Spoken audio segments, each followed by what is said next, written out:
Hello everyone and welcome back to another video here on Wound Up Reviews. In this one, I've got a real treat for you guys.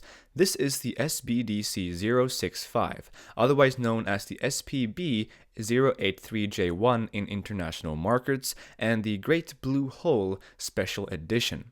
This watch was released last year, and as it is a special edition, it's only manufactured for about a year before it's gone. So, what's special about it? Well, not a whole lot, but the one thing that is different is awesome. And of course it is the dial. This watch is basically an SBDC061, but with this really mesmerizing sunburst dial. It comes in this Seiko Prospects labeled black box together with the usual really boring looking Seiko manual and certificate.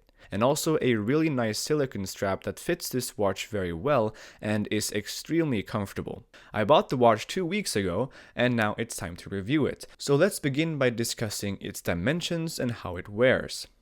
The watch is about 43.6 millimeters in diameter, it's 13.5 millimeters tall, has a lug-to-lug distance of 50 millimeters and a lug width of 20. So on paper, it's quite a chunky piece, but with its curvy case and the bezel width of the watch being closer to 41 millimeters, it wears really nicely. In other specifications, it features 200 meters of water resistance through an unlabeled screw-down crown located at 4 o'clock. It's got a comfortable 120-click unidirectional bezel with a lume pip at 12. It's got a quiet, although reassuring bezel action, and while it looks like it's made out of ceramic, it isn't. Although I'm sure the vast majority of people won't mind that in day-to-day use. Now, the dial. It's gorgeous.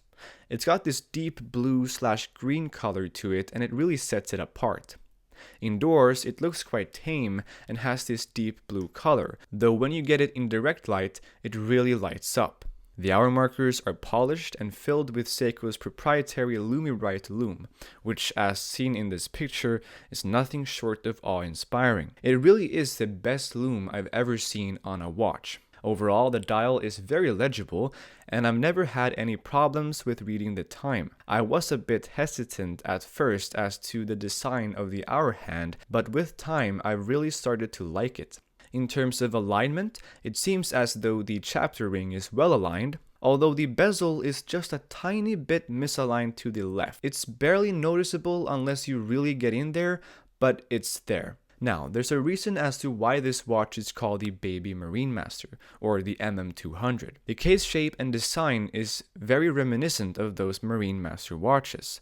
For example, you've got the large beveled edge flowing from lug to lug, and it looks great. And I'm also very happy to see drilled lug holes. It makes changing straps incredibly fast and easy. And as with all higher-end Seikos, the finishing is done very well. There's just nothing to complain about in this regard. The entire watch is diashield coated, which protects the watch and bracelet from those hairlines you'd otherwise get after just a few days of wear. Now, I've been using this watch all day, every day, since I got it, and as you can see, it's immaculate.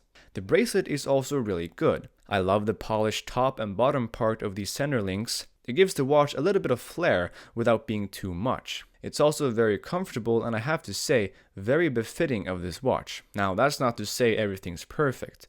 For this price, I would have expected a milled out clasp and also one that features 2 less micro-adjust. And screwed in links would have been great too. The case back is finished nicely and has got the big wave design in the middle. Looks great. I'm glad they didn't put a see-through case back here like some other dive watch brands do for some inexplicable reason. I mean, unless the watch features a really sweet movement, I don't want to see it.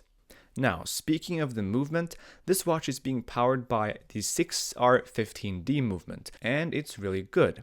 I've heard some stories about it being dry and underperforming, but my model has been keeping time very well, and really I have just no complaints. The 6R15 has 23 joules, a nice power serve of 50 hours, and it beats at a slow 21,600 vibrations per hour, which to a person who's used to higher beat rate watches might look a bit odd at first, but you quickly get used to it. Now, performance. It's sweet. I haven't set this watch for 8 days now, and it's currently deviating 1 second from atomic time. I probably got very lucky though, so don't expect this kind of performance. I asked around a bit, and the 6R15 seems to perform at usually anywhere from -10 to +15 seconds per day or so. Now, let's get into some of the standout features that are good and bad about this watch. Starting with the good and its awesome dial. I really can't get enough of it. It's just so well done and looks good in every situation. I also really enjoy how it wears.